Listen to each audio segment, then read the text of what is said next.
Hello everyone, welcome. I'm gonna be grinning stupidly all day. I'm a real PhD student. I'm registered.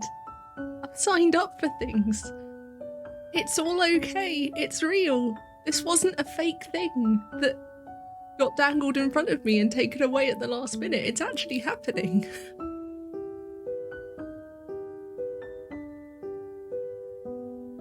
There's gonna be a lot of this.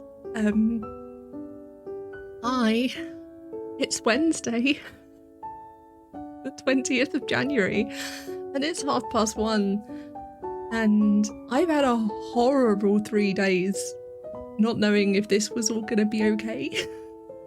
And it's okay. I have no idea what's gonna happen in this stream. I don't know what we're gonna get done. I don't know if anything's gonna happen at all. I don't know if I'm gonna be able to form coherent sentences.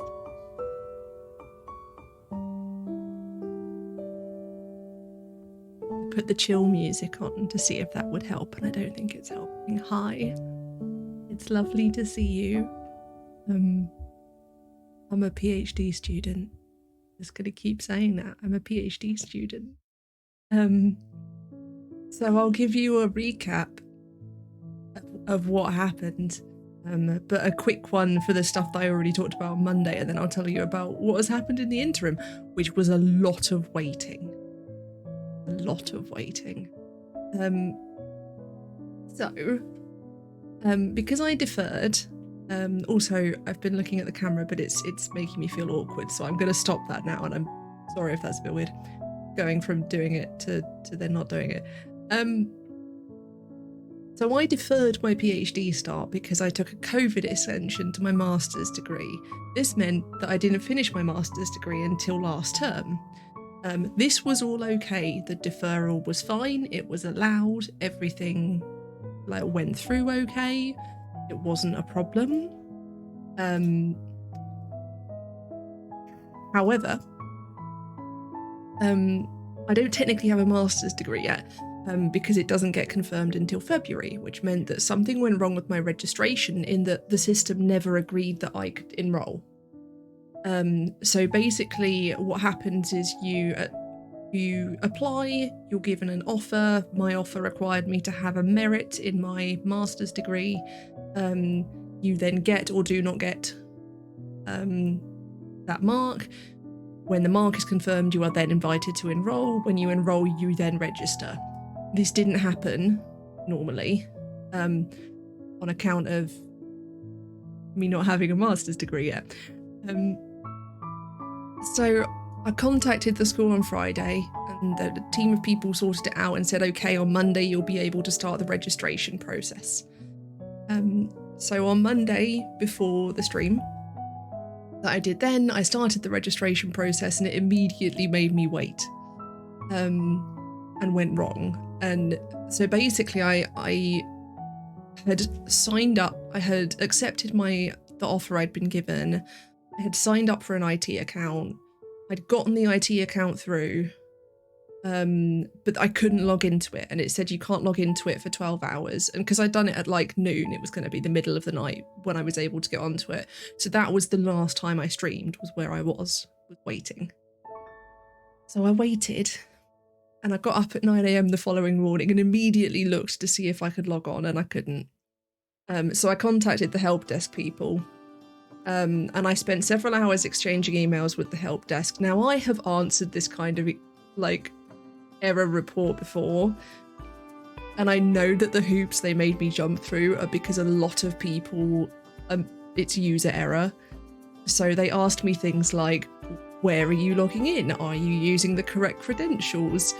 Have you tried it from a different browser? Have you cleared your cookies? Have you tried an incognito window? It's like, yes, I've already tried all of this, please, it's not working. And they eventually said, well, you do need to wait 24 hours and we can see that this last happened at this point. And I was like, the system said I had to wait 12 hours, but okay, we'll wait And they were like, wait until 1 p.m. just to be sure, so you've definitely cleared it. And so we get to 1 p.m. and these hours are going incredibly slowly, by the way. Really slowly. It gets to 1 p.m. and I try and log in and I can't. And so I email them again and say, hi, I'm really sorry. Look, it's 1 p.m. You said I'd be able to log in and I can't. And I got an email back saying, oh, so our system refreshes at 1:50. Try after that and it might be okay. Why didn't you just tell me try after 2 p.m. in the first place? I'm not really sure, but anyway, I eventually, yesterday, logged into my IT account, was able to enroll. This took a while for this to actually happen. I got confirmation that I was enrolled. However, it hadn't gotten me to the point of registration or anything like that. Registration is the bit you would normally do going in to campus and waving all your ID around and whatnot. So I then waited all of yesterday and then got up this morning and again at 9 a.m. I checked my email and I discovered that I had progressed to being able to log in, not only being able to log into things, I could see things. I could see that I was a PhD student, but it said approved to register. It hadn't actually registered me. But I was able to log on and do certain things. So I know I talked about not being able to sign up for some things before I was registered. Once I got to approved to register, I was able to do that. So I have and I can tell you the name of it because I've got it in front of me now. I have a mandatory workshop that I need to go to, also that I want to go to because it will be useful. This music's getting loud.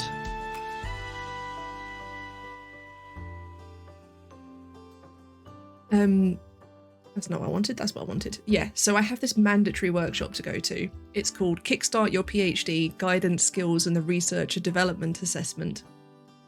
It sounds real exciting, doesn't it? It's basically the Get Started with Your PhD workshop. And I had looked online yesterday and I had discovered that it was running tomorrow at 9:30 a.m. and you have to sign up in advance. So I was panicking and I was getting ready to contact the graduate school today and say, help, I need to sign up, but I can't. But then I got access to being able to sign up and it turns out they're running it 3 weeks in a row. Also tomorrow is full. So I'm actually doing that workshop next week, next Wednesday. And I signed up for that. I've also signed up for a few other workshops. There's one on postgraduate funding, there's one on using archives and special collections, because I'll need to do that. And also because I would really like someone to tell me how the fuck someone accesses an archive or special collection when home. How do you do that? So that's what I'm hoping to get from that. So I've done that. I've registered for all of those things.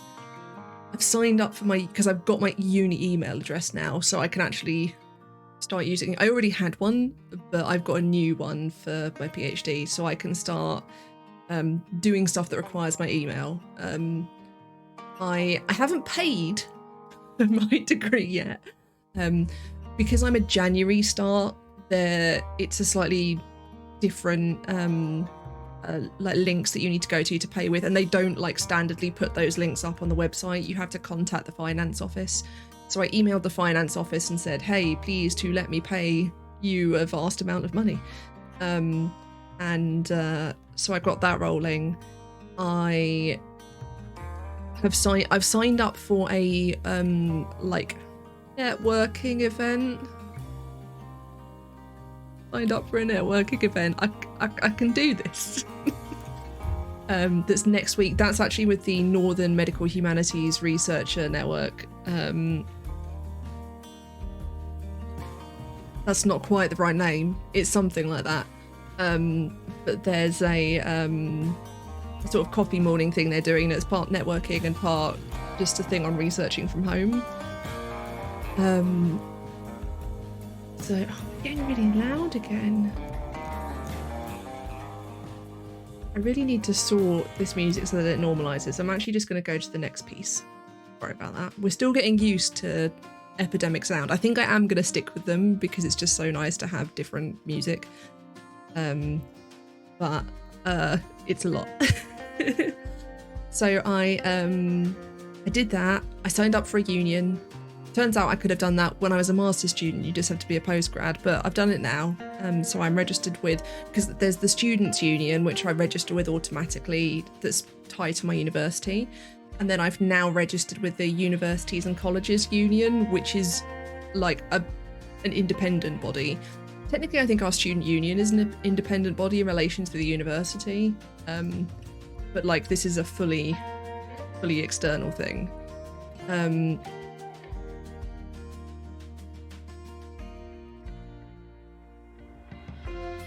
And then I emailed my supervisor because I was able to email my supervisor and say, hello, I'm actually your student. And she's just replied. That's what that pause was me looking at that email. I'm so excited. So we're arranging we have to have a formal like initial supervision, which has to be with my whole supervisor team. We're trying to confirm that my secondary who I think my secondary supervisor is definitely my secondary supervisor, because it's not displaying anywhere. And I just want to be really certain. So I'm gonna I'll send another email after this to this person I want to be my secondary supervisor, who was my dissertation supervisor, and make sure that she's in, and then we'll have a meeting with all three of us, and that's the formal one. But then I'm also going to see my primary supervisor on Monday. It's awesome. And I'll have to, that's actually half an hour after I will have seen her anyway, in our reading group. So yeah, that works fine. It's gonna make Monday a bit tiring for me. It might mean I end up not streaming on Monday. We're gonna basically, what I think I'm gonna do, because I'm very conscious that I'm in these first few weeks, I'm doing a lot of workshops and stuff around people and things like that are gonna make streaming hard. Not just in terms of like the hours that I need to spend doing those things, but I have a limited capacity for social interaction, and this is social interaction. So I might sort of move around where things are. What I think I'm gonna do, hi Wolfden, welcome to the stream. I'm not really a relationship advice stream. I'm a PhD student, and this is a sort of live vlogging stream about my experience as a student. So I'm afraid this isn't the right place to come to, but I wish you the best of luck getting some advice. Yeah, so I've got what I think I'm gonna do is each week I'm gonna look at it and make sure that I've sort of worked out where streams are going, and put them on days where I'm not having everything happen at once. I think that's the best I'm going to manage to get to a schedule, because it's not all going to happen like at the same time each week. An email there as well. Oh, okay. My stuff being moved over to the correct email address. But yeah, so like next week I may end up doing Tuesday and Thursday cryptically rather than Monday, Wednesday, Friday. But I want to be able to vaguely schedule that so that people know when I'm going to be here. Because whilst I'm going to have a variable schedule, it doesn't mean that I can't have a like declared schedule. Don't know what I'm trying to say here. I want you all to know when I'm going to be online. So you can come and see it. I am disabled, yes. I have mental illness, and that's mostly characterised by anxiety and depression, and I have fibromyalgia, which is a chronic pain condition, and basically means, other than experiencing a lot of very severe pain. I also get very, very tired. Sleep doesn't benefit me properly, that sort of thing. So a lot of what I'm doing here, as well as talking about my experience of starting a PhD and doing a PhD, is doing that happening as a disabled person. So yeah, thank you for asking. And it's worth noting that I don't use person first language for myself. I know that some people do prefer it, but a lot of people don't. I prefer disabled person rather than person with disability. That's just my personal preference. So yeah. Oh, and I one of the other workshops I'm going to is on, it's called Academic Profiles. It's basically on using a bunch of services for researchers. It's actually a recorded workshop that I'm going to go to on Friday, so I'll be able to tell you about that then and how that's gone. And then yeah, I'm going to have this first meeting with my supervisor on Monday, and also my reading group, and then I've got stuff Monday, Wednesday, Friday next week. Next week's going to be intense. I feel like next week is the real first week, now that we've gone through this week, and actually registering and that sort of stuff actually happening. Then next week I can actually get to doing work, as it were. And hi, Oceanic Picon. Thanks for the host. But yeah, so I think what in terms of my plans for the rest of the week, other than just fucking recovering from how stressful this has been, so I still don't think I'm actually going to fully believe I'm doing a PhD until I get into my supervisor meeting on Monday. Maybe it won't even hit then.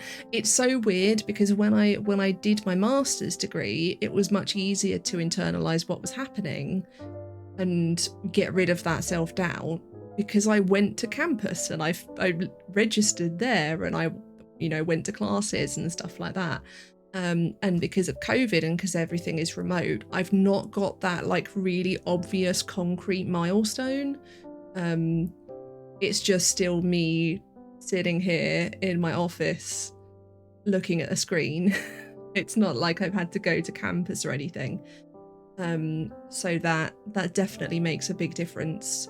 And I want to work out how I can like try and create that feeling for myself. I've got mentoring tomorrow, so I might talk to my mentor about that, other than just catching up with her, because I've not seen her in almost 2 months. I think it is 2 months actually. Because yeah, it's 2 months since I handed my dissertation in. Oh wow, it's gone very slowly and very fast all at once.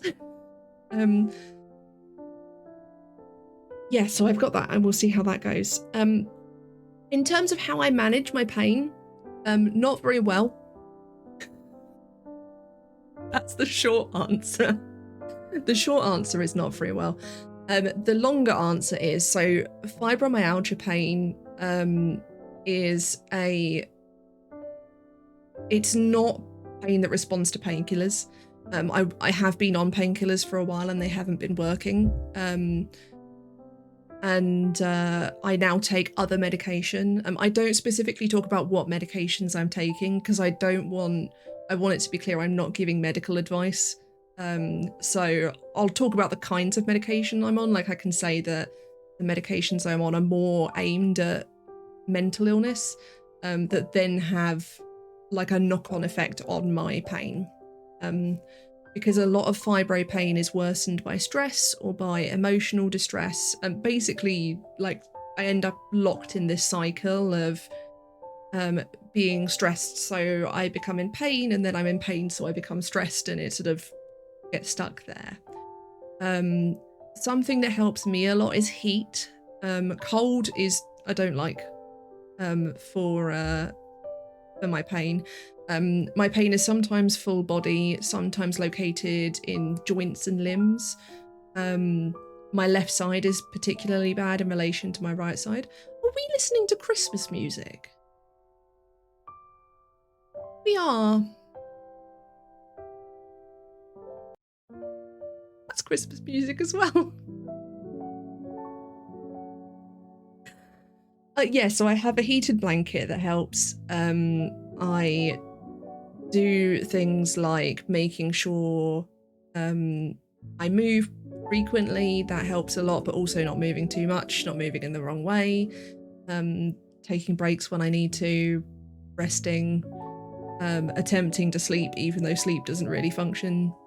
It's all that sort of thing. With fibromyalgia, it's less about like addressing the pain directly and more about addressing it indirectly. I have regular therapy, and I am practicing meditation as much as I can, and I'm about to start Tai Chi, which I've been prescribed by the NHS, which is the weirdest thing I've ever been prescribed.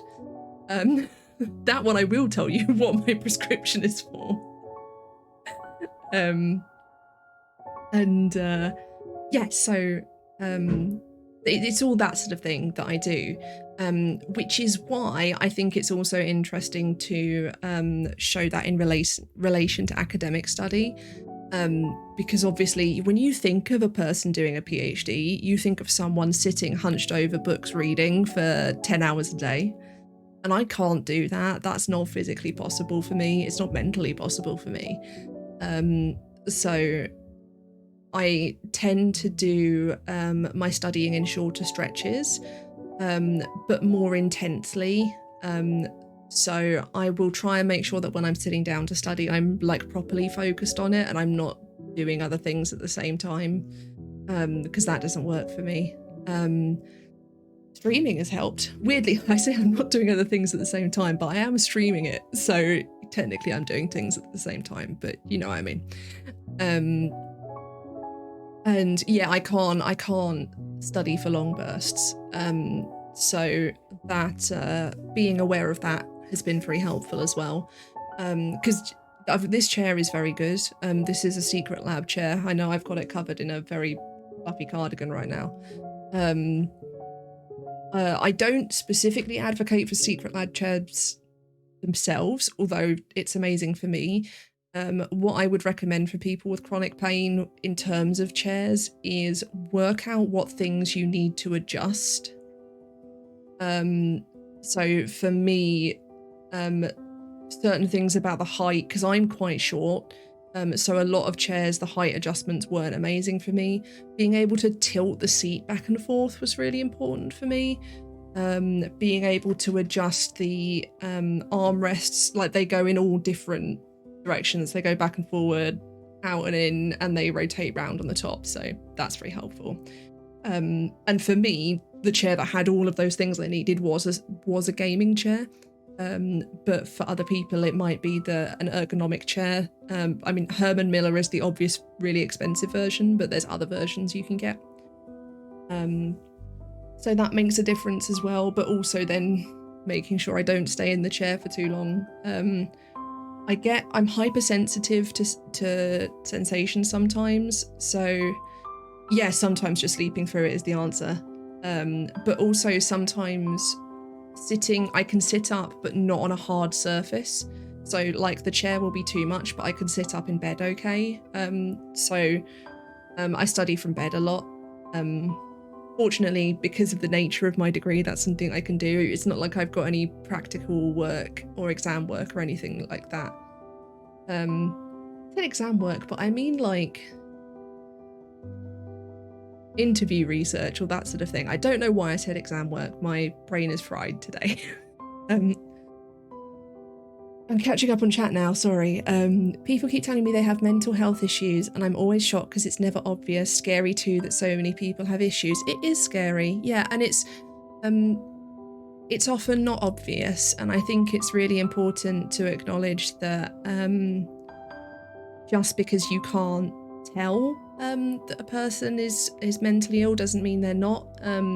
Not that that's not what I think you're saying. I'm just emphasizing that it's an important thing to recognize. And yeah, it is scary, but I think it's I realized that almost everyone I know has some kind of mental illness, and I don't know if that's a product of the sort of people I surround myself with, or the world. I think it might be a bit of both. But everyone's experience is different as well, and that's a lot of what my research is about focusing on, is the individuality of you will hear me use the word embodied a lot. So the embodied experience of something means like the experience of being the person living it, not just like the experience of living with illness, but actively the sensation and that visceral experience of living it, and attempting to get that across, and trying to get that across when you're both within the context of a known illness, but also within the context of your individual experience of it. And it crosses over with so many other things, and that's one of the reasons I think it's really interesting. I've noticed with the reading I'm doing that it's really hard to look at mental illness narratives in isolation, because comorbidity is such a significant thing, and that's having more than one condition, and that's not just the case with mental illness, but also with having a physical illness as well as a mental illness, and that sort of thing.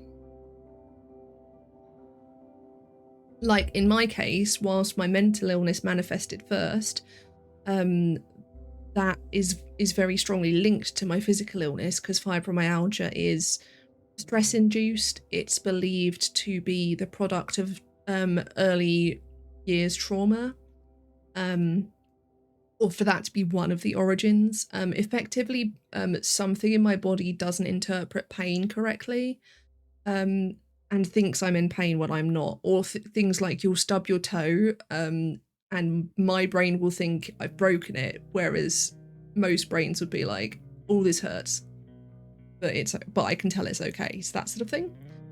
That's a really simplified version of explaining it, but yeah, there's a lot of crossover, so it's really interesting to try and look at like how you untangle those things, and whether we should untangle those things. Like, do we even need to? And that sort of thing. I've just rambled for a while. I don't know how we've already been here half an hour. I feel like I've not done anything except say, I'm a PhD student over and over, just because it's actually real now.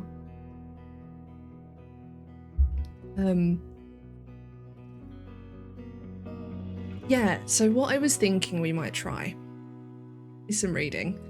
I did do some more reading on Monday. I read quite a lot more actually, because so this is what camera please. This is what I've been reading, which is When the Sick Rule the World by Dodie Bellamy. I'm actually halfway now. I did half of it in one day because I just absolutely loved it. After like the first bit of it, I got into it slowly. It's not quite separate essays. Like, there's a sense of progression through the book, but it is isolated stories as well. It's one of those things where you like the sort of collection where you could read an individual chapter and it would make sense. But by reading the whole thing, you are also getting like there's thematic links and a sense of progression as you go through it. And I got to, there's chapter 8, which is called Phone Home. It's about E.T. and her mother dying, and it was just amazing. It's quite a long one compared to some of the others. It's like 30 pages. And I read it all in one go, because it's got stuff in it about memory and the mutability of memory, and like she remembers something happening, and remembers it really clearly, and then discovers that memory is wrong. She remembers something in the film E.T. happening differently, and has like a sort of intense flashback to it, and then later rewatches the film and finds that it's different. So that's it was just so good. And I think whenever I read about other people's grief, it helps me to process more of mine. Only in little bits, but it's sort of,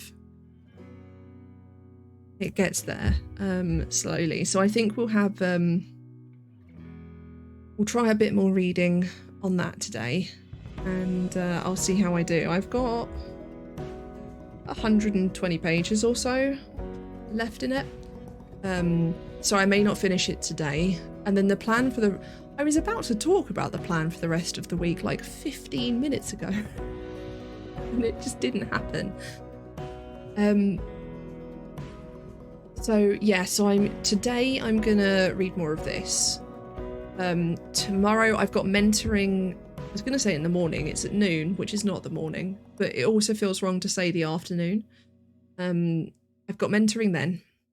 And in the afternoon tomorrow, I'll either finish this, depending on where we've gotten to today. And I think this stream is likely to be the last thing I do today, probably, just because I'm really tired. And it feels so silly to say that I'm so tired, and have been so rude. I've been in a lot of pain because of all of the stress. But it's not just like an email not coming through. It's not having the certainty that I'm doing this massive thing. So it's and there's a lot of things connected to that, and it's a lot more than that. So I need to keep remembering that. But yeah, so I think tomorrow I'll do mentoring. I'll either finish this or I'll do the reading for my reading group, which is on Monday. Can't remember what we're reading. What are we reading? It's some COVID related stuff. Here we are.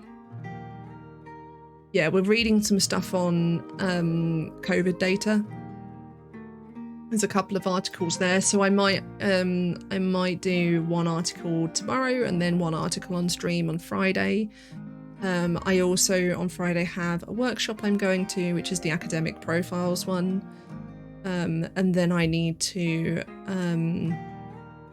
write my notes up as well. I really do want that to be a habit. I do want it to be a habit that I write notes up on Friday. I just couldn't last Friday because of the registration going wrong, obliterating any productivity I had. So yeah, I think we'll do that. I didn't like arrange my desk around because I wasn't entirely sure if I was gonna manage to read anything. But just like we did on Monday, we'll give it a go. We'll see how it goes. And it might happen and it might not. I found when the problem is I got so into this book I stopped taking notes. There's some workshops that the uni offers on close reading, and on reading, being better at reading more effectively, that I do want to go to at some point, just so I can like learn any tricks for making myself read in the right way. Because at the moment what tends to happen is I either read very analytically, or I get really into it and get carried away and then just read all of it and then go, I didn't make any notes on this book whatsoever. And that's kind of a waste of time. It's kind of not. I need to get better at skim reading, basically. It's weird because I used to skim read everything. Especially with fiction books where I really wanted to know the ending, I'd read so fast that I wouldn't like fully absorb what was going on. I'd just like get the information in my brain. And I tried to train myself away from doing that, and I feel like I now need to train myself back towards doing it, which is amusing. Right, let's... I need to breathe as well because I'm out of breath. I know it's because I'm excited. And I have to remind myself it's because I'm excited, not because I'm anxious. I mean, it could be both. quite far away.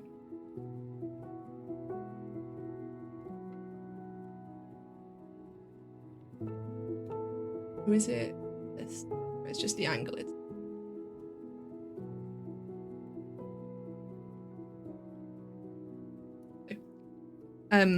So if you've not seen me reading on stream before, I understand that that's a little bit weird. It's not a very common thing on Twitch. It is weird. This webcam that you're seeing, this one here, is not the best webcam in the world.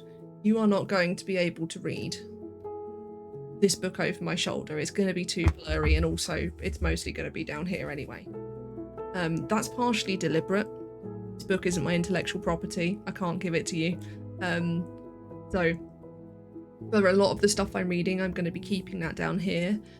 Sometimes I read open source stuff online, and in that case I then will put it up like what I'm reading digitally. But when I'm reading physical books, I have them down here like this. These are my notes.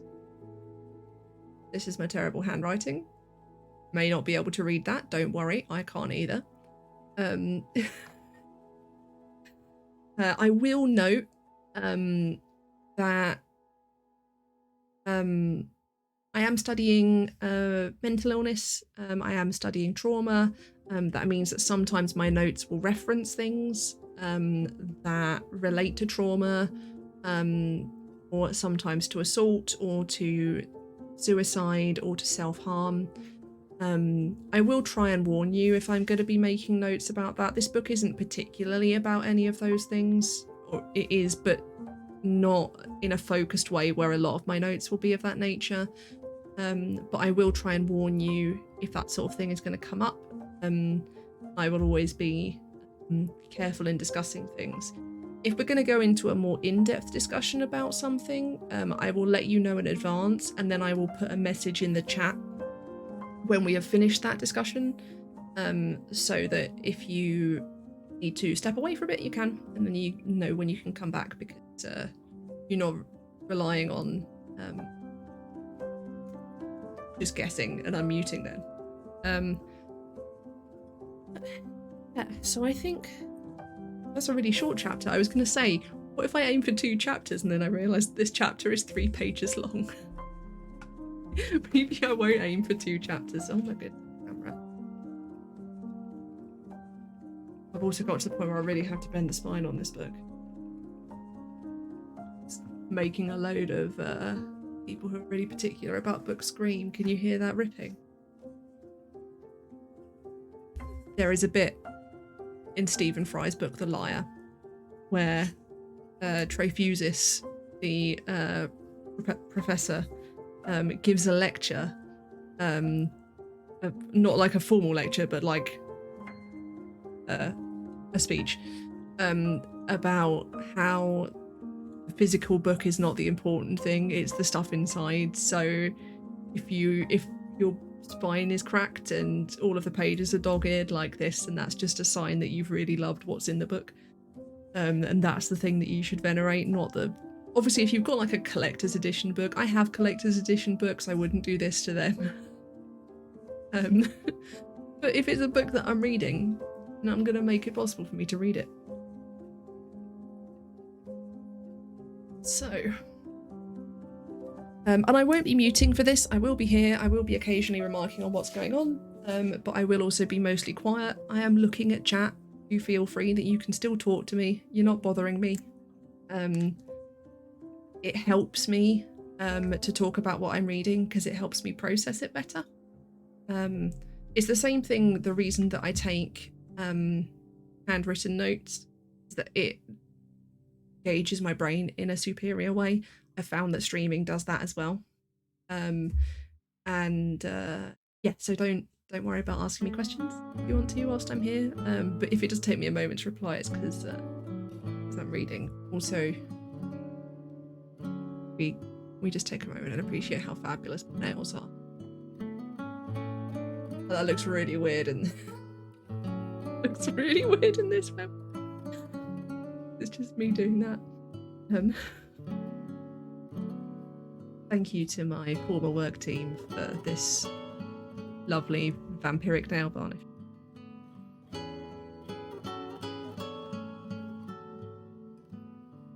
Let's do this, shall we? See how far I can get.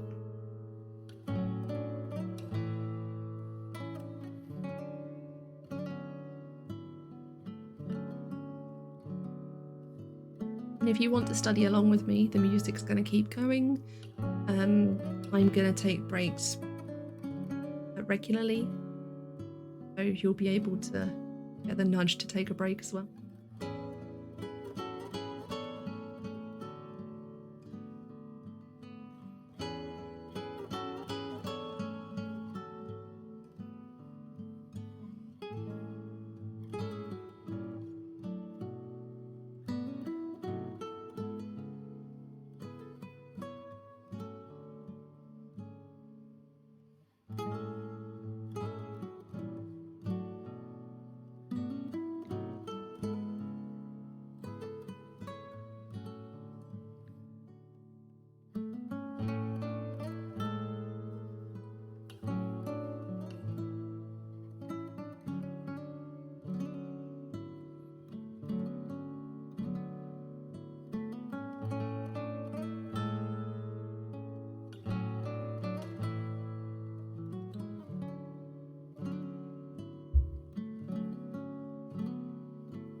I'm really not concentrating as how far we can get.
This is interesting. She's got a series of packages.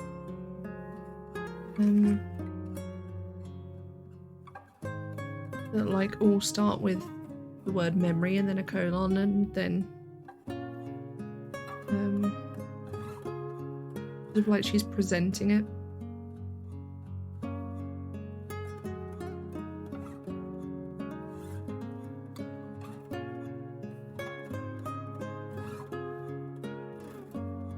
And they're sort of, some of them are just sort of like presented almost as images.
I can't remember which bit. She definitely switches to talking in third person earlier in the book, but I can't remember where.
Really strange comment.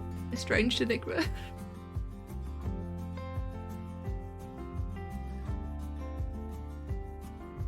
I'm not sure what it's in relation to.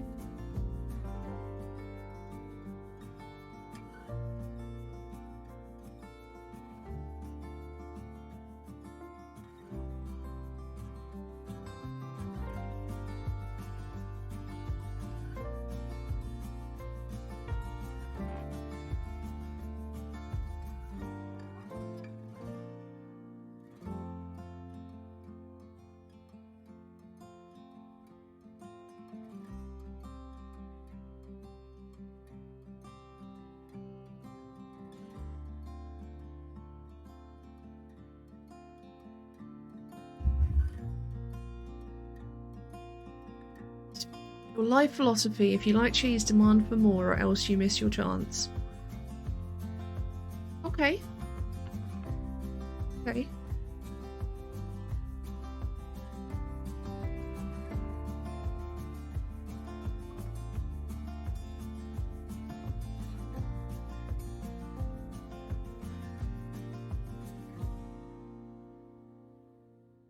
Where's this chapter?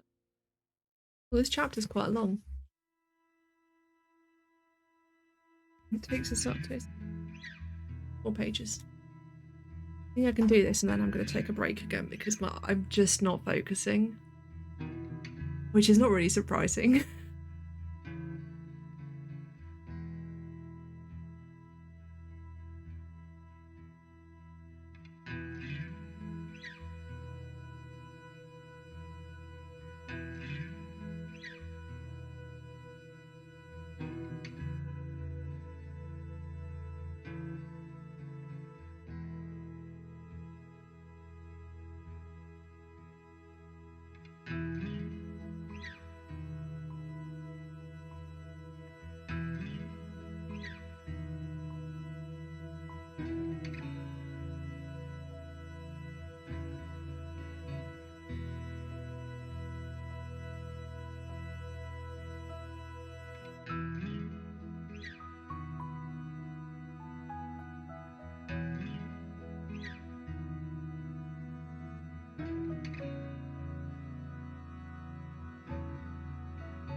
finish the chapter. It's really interesting because it's a kind of a collection, kind of not. There's quite a few of the pieces that aren't really about illness at all. And yet, because they're about a person who is ill, they are. I guess it's making me think about at what point does something become an illness narrative rather than just being like, are all illness narratives narratives of illness, or can they be narratives of the sick? And where is there a line in that, if there is a line at all? I don't really know the answer to that question. I don't really know how to write it down either. I want to write it, it's an important thought, so I want to write it down in some form, but I've got to work out how.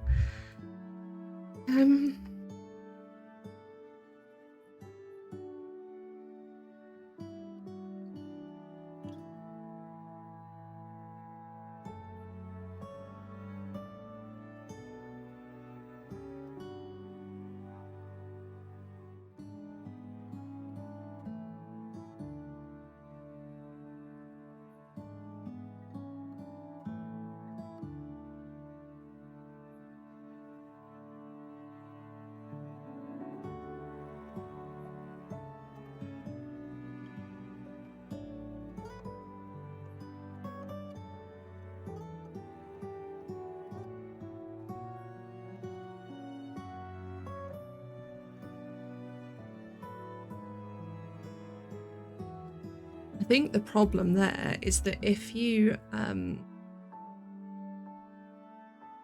narrow in too much on illness in a narrative, then you lose the wider context of the person. If you don't include enough of their narrative as well as the narrative of the illness, which then risks it becoming like inspiration porn, or in the case of mental illness, often sort of like playing into the illness's hands of reducing the person to their symptoms. There's something inherently ableist in there, in the sort of, even in the separation of the two.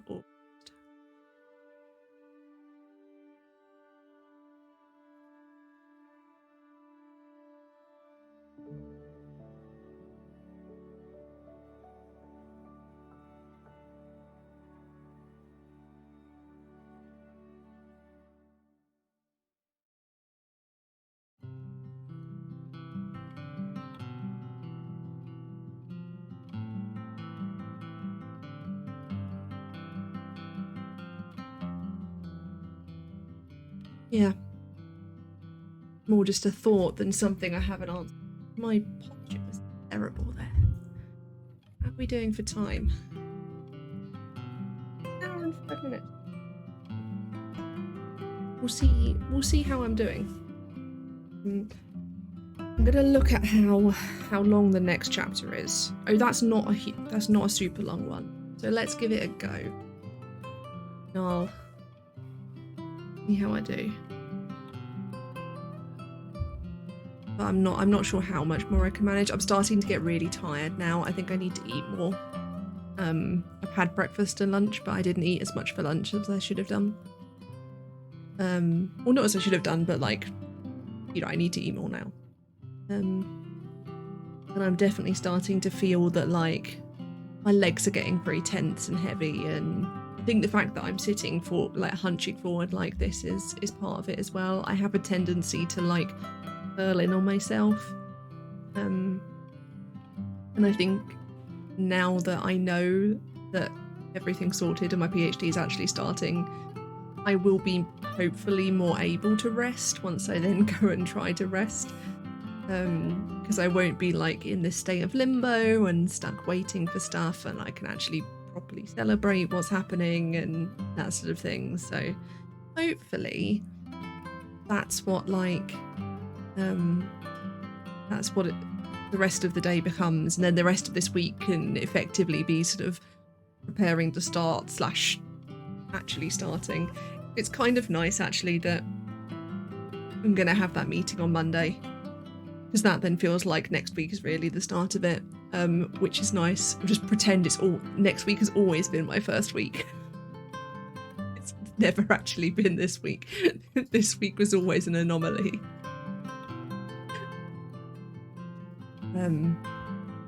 But yeah, let's give this chapter a go. Then we'll see what time we are. It might be that I stop there.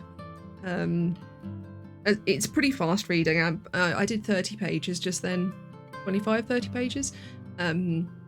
So it's not too bad going, especially like I am definitely going faster now when it's less relevant to what I'm going to be studying.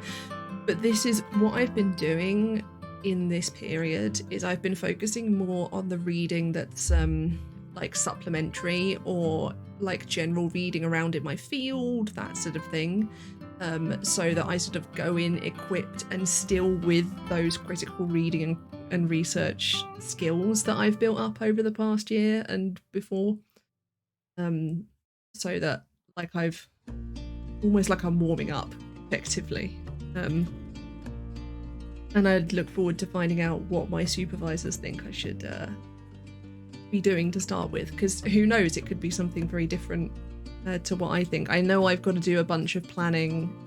I'm pretty sure doing is it a Gantt chart? Like it's a coloured table where you sort of sort out what you're doing through your whole PhD, which I've looked at before. I did one of the workshops I did while applying, showed us those, and I think it might be mandatory for me, I'm not sure. I imagine I'll find out in next week's workshop.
Some of the lyric prose in this is really dense as well. Like, I'm definitely... It's almost easier to skim because I can see that the topics in this chapter specifically aren't relevant for me. Obviously, if I were to come back and look at any parts of this more intensely, I'd then want to look at like the wider context of the book as a whole. Like, if I find one chapter where I'm like, no, this is really relevant for me, I want to use this, I think it's then important to have looked closer at the surroundings. But I guess right now I feel like it's just skimming through it and you know, seeing what's there.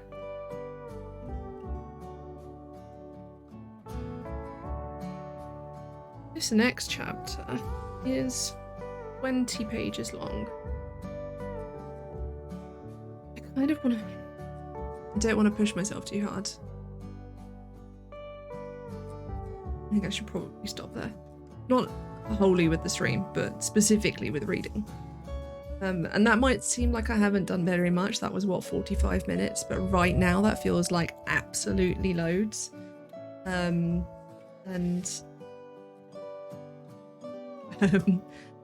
It feels like tons. And I mean, there's always a chance that I might go back to it later. The other day I was like, no, I'm not going to do any more studying today, and then a few hours later I found myself reading again. We'll see. And I've been trying to read fiction. I mean, fantasy fiction, but not specifically fantasy fiction general, at night again as well, because I'd sort of lost that a bit. It's really hard when your job is to read to then remember that you read for pleasure. I found that when I was doing previous degrees as well, that it sort of took some effort to remember that I really like reading this sort of thing. Sometimes it doesn't, sometimes it's fine. And like a lot of the time I have to be like, no, remember this is the thing.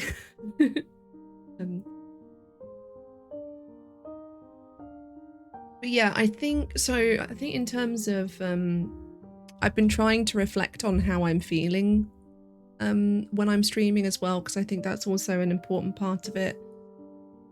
I'm definitely very anxious right now.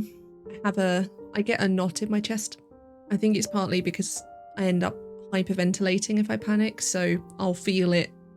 The feeling is very much rooted here.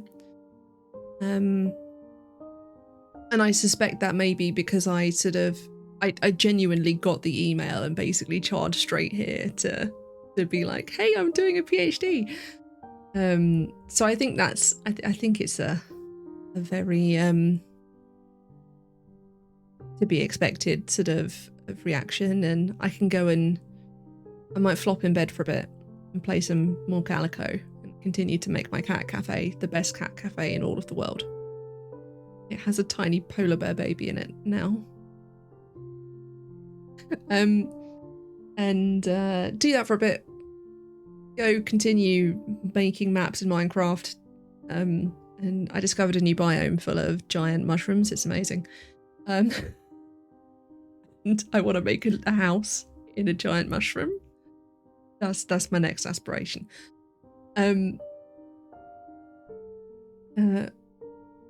Thanks, Oceanic. I hope you managed to get some sleep.